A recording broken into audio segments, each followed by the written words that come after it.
नमस्कार दोस्तों, आप देख रहे हैं बीडीएफ न्यूज। आज के इस वीडियो में मैं आपको हरियाणा के हिसार के दो बड़ी खबरों के अपडेट के बारे में बताने वाला हूं। देखिए दोस्तों, कल दिन में हरियाणा के हिसार के हांसी में बाइक शोरूम के मालिक और जेजेपी नेता रविंद्र सैनी को बदमाशों ने उन्हीं के शोरूम में घुसकर गोली मारकर उनकी हत्या कर दी। इस दौरान उनका गनमैन वहीं पर था, 7 से 8 मीटर की दूरी पर, लेकिन उसने बचाने की कोशिश नहीं की और बदमाश बड़े ही आसानी से रविंद्र सैनी को मारकर वहां से फरार हो गए। हालांकि गनमैन अब कह रहा है कि उसने बचाने की कोशिश की थी, लेकिन उससे बंदूक चली ही नहीं। तो ऐसे में बड़ा सवाल उठता है कि ऐसे गनमैन का फायदा ही क्या है। तो इस केस में क्या कुछ अपडेट निकलकर सामने आया है? पोस्टमार्टम कल ही हो रहा था, हुआ कि नहीं हुआ? घर वाले अब क्या कह रहे हैं? जो जेजेपी के तमाम नेता हैं वो लोग क्या कह रहे हैं? तो इस केस के अपडेट के बारे में पूरी बातें बताऊंगा। दूसरी खबर इसी वीडियो में आपको दोस्तों बताऊंगा, हरियाणा के इसी हिसार के एक महिंद्रा शोरूम पर भी आज से 15 दिन पहले फायरिंग हुई थी, जिसकी जिम्मेदारी गैंगस्टर हिमांशु भाव ने ली थी। इस केस में भी अब अपडेट निकलकर सामने आ रहा है। तो दोनों वीडियो के बारे में, दोनों खबरों के बारे में एक ही वीडियो में आपको बताऊंगा। चूंकि ये हरियाणा के हिसार का मामला है, तो एक ही वीडियो में इन दोनों गोलीकांडों के बारे में बताएंगे। तो एक एक बातें बहुत ही विस्तार से समझने की कोशिश कीजिएगा।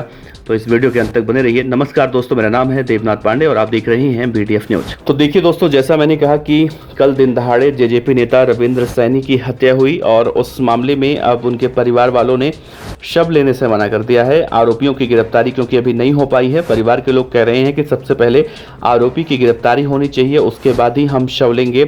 और इस गोलीकांड के बाद जो हिसार के अंदर, हांसी के अंदर डर का माहौल देखने को मिल रहा है। सैनी हीरो एजेंसी के मालिक की हत्या के मामले में अब दिन ब दिन जो है राजनीति भी गर्माती जा रही है। अब परिवार के लोग पूरी तरह से हट चुके हैं कि वो शव नहीं लेंगे। और कल सुबह से ही, आज सुबह से ही जो नागरिक अस्पताल है वहां पर उनके समर्थक जुटना शुरू हो चुके हैं। व्यापारियों ने भी रविंद्र के परिजनों के लिए 1 करोड़ रुपए की सहायता राशि और एक नौकरी परिवार में किसी व्यक्ति को मिले, ये मांग उठाई हरियाणा सरकार से।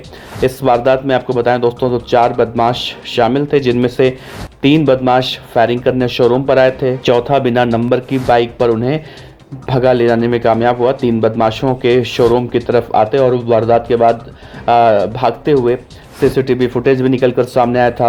हिसार में दरअसल ये 15 दिनों में वाहन एजेंसी पर गोलीबारी की दूसरी वारदात थी। और इससे पहले से मैं जिक्र किया, इनेलो नेता के महिंद्रा शोरूम पर फायरिंग हुई थी।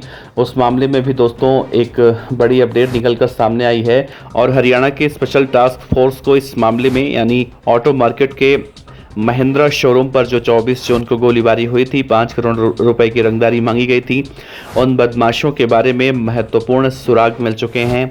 सूत्र बता रहे हैं कि फायरिंग करने में रोहतक के भाऊ गैंग का हाथ था। हिमांशु भाऊ गैंग का संपर्क विदेश में बैठे गैंगस्टरों से है और उस गैंगस्टर के इशारे पर ही फायरिंग की वारदात की गई, रंगदारी मांगी गई। एसटीएफ और पुलिस की 5 टीमें अब तक 200 से ज़्यादा सीसीटीवी की फुटेज खंगाल चुकी हैं और 50 से ज़्यादा संदिग्धों से भी पूछताछ कर चुकी हैं। एसटीएफ फायरिंग मामले में गांव खरिया और सोनीपत के एक गांव के युवकों की तलाश में काफ़ी जगहों पर दबिश भी दे रही है, लेकिन अभी तक कोई सफलता नहीं मिली है। पुलिस को संदिग्धों से पूछताछ करते करते बदमाशों के बारे में अब महत्वपूर्ण सुराग मिल चुके हैं। एसटीएफ ने इन सुराग के बाद दबिश में भी तेजी दिखाई है। एसटीएफ ने पिछले दिनों इस मामले के षड्यंत्र में शामिल होने के आरोप में बालसमंद के साहित्य नाम के एक युवक को गिरफ्तार किया था और पुलिस ने आरोपी से इस पूरे प्रकरण के बारे में पूछताछ की, जानकारी मिली और 1 दिन के रिमांड के बाद उसे कोर्ट में पेश किया गया और फिर जेल भेज दिया गया। तो हिमांशु भाऊ गैंग हरियाणा के हिसार के महिंद्रा कार शोरूम में जो फायरिंग हुई थी, 5 करोड़ की रंगदारी मांगी गई थी, उसमें नाम निकलकर सामने आया है। दूसरी वारदात जो कल हुई है, रविंद्र सैनी जो हिसार के हांसी के रहने वाले थे, जननायक जनता पार्टी के नेता थे और इन्हें भी गोली मारकर कल दिन दहाड़े इनके शोरूम के बाहर ही हत्या कर दी गई। इस मामले में इनके परिवार के लोग अब गुस्साए हुए हैं, इनके समर्थक गुस्साए हुए हैं, सभी अस्पताल पहुंच रहे हैं और शव लेने से इनकार किया जा रहा है।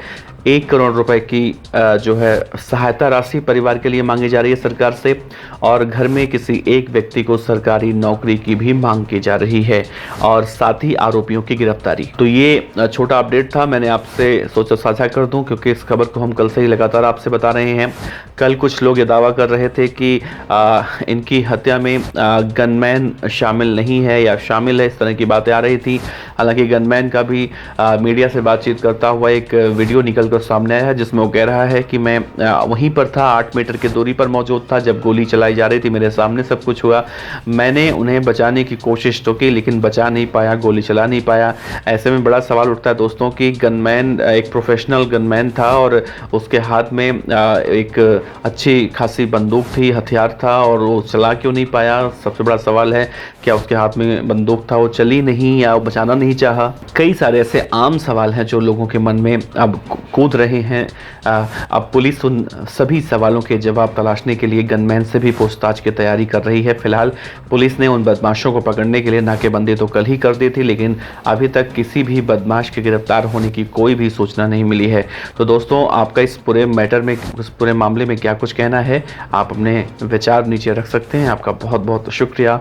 और भी अपडेट के लिए आप देखते रहिए BDF न्यूज़। अगर आपने सब्सक्राइब नहीं किया है हरियाणा, दिल्ली और तमाम जगहों की अपराध की खबरों के लिए, तो आप कर सकते हैं। नमस्कार।